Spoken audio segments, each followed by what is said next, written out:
आजसू की नवनिर्वाचित विधायक सुनीता चौधरी आज विधानसभा में शपथ ली। इस मौके पर उनके पति और सांसद चंद्र प्रकाश चौधरी ने बाहर निकलकर मीडिया से मुखातिब हुआ। क्या कुछ उन्होंने कहा, जीत को लेकर कितने आश्वस्त थे और क्या कुछ वहां चुनाव में जो है बातें चल रही थी और तमाम चीज़ों को लेकर, इन सरकार की रणनीतियों को लेकर और सरकार जिस तरीके से नियोजन नीति पर स्थिति अपनी स्पष्ट नहीं कर पा रही है, तमाम चीज़ों को लेकर जो है चंद्र प्रकाश चौधरी जो सांसद हैं आजसू के, उन्होंने कहा है। क्या कुछ कहा है ये कुछ देखिए। जो सरकार है और सरकार के 3 साल बीते और 3 साल में एक भी काम अभी तक धरातल पर नहीं उतरा।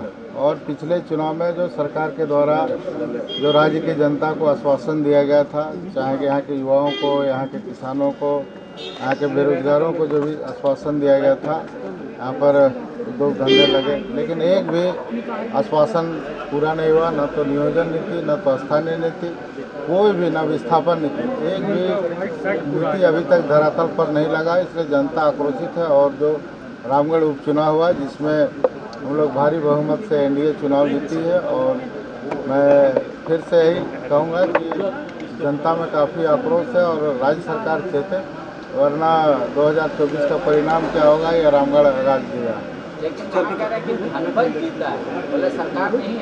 देखिए, सरकार कौन धन बल का यूज किया है और कौन सत्ता का यूज किया है, जितने भी जिला प्रशासन के पदाधिकारी किस प्रकार वहाँ के हमारे कार्यकर्ताओं को, हमारे वोटरों को किस प्रकार तंग किया है, लाठीचार्ज किया गया है, और पुलिस प्रशासन का जिस प्रकार दुरुपयोग किया है। यदि वो दुरुपयोग नहीं होता, यदि निष्पक्ष चुनाव होता, तो निश्चित तौर पर हम लोग 50,000 से अधिक से वोट से उसको हम लोग चुनौती देते। तो क्या उनका जिला अध्यक्ष जिस प्रकार गुंडागर्दी कर रहा है, वहाँ के लोगों को, आम लोगों को भी जिस प्रकार परेशान किया जा रहा है, सामान्य व्यवसायी लोग को देखे, कल ही यहाँ पर गोली चला और कई हत्याएँ भी हुई। खुद रामगढ़ में तो अपराध की संख्या इतनी बड़ी है कि आम लोग जो दहशत में, और छोटे छोटे व्यवसाय भी परेशान है, जिसके चलते लोग सुरक्षित नहीं। चंद्र प्रकाश जी, ना आजसू की जीत है, ना एनडीए की, चंद्र प्रकाश की जीत है। देखिए, नहीं, सबकी जीत है और वहाँ की जनता की जीत है, और एनडीए के सभी हमारे नेताओं की जीत है, जो सभी लोग वहाँ पर कैंपेन भी किया, सभी लोगों ने सहयोग किया।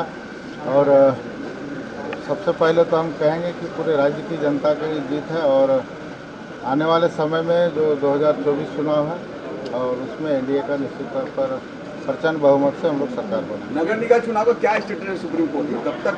क्योंकि नगर निगम चुनाव के लिए इससे पूर्व भी हमने सुप्रीम कोर्ट गया था। सुप्रीम कोर्ट में हम लोगों ने पंचायत चुनाव में भी चुनौती दिया था, लेकिन उस समय राज्य सरकार के द्वारा शपथ पत्र दायर किया गया कि नेक्स्ट पहले आने वाला कभी भी चुनाव होगा उसमें ओबीसी को आरक्षण दिया जाएगा, ट्रिपल टेस्टिंग करा के। लेकिन दुर्भाग्य है कि राज्य सरकार फिर से नगर निकाय चुनाव में ओबीसी का आरक्षण समाप्त किया। इसको लेकर हमने सुप्रीम कोर्ट में फिर दरवाज़ा ठकठकाया, और सुप्रीम कोर्ट का जो आदेश हुआ है कि ट्रिपल टेस्टिंग कराकर ओबीसी को 27% आरक्षण देकर ही चुनाव करें।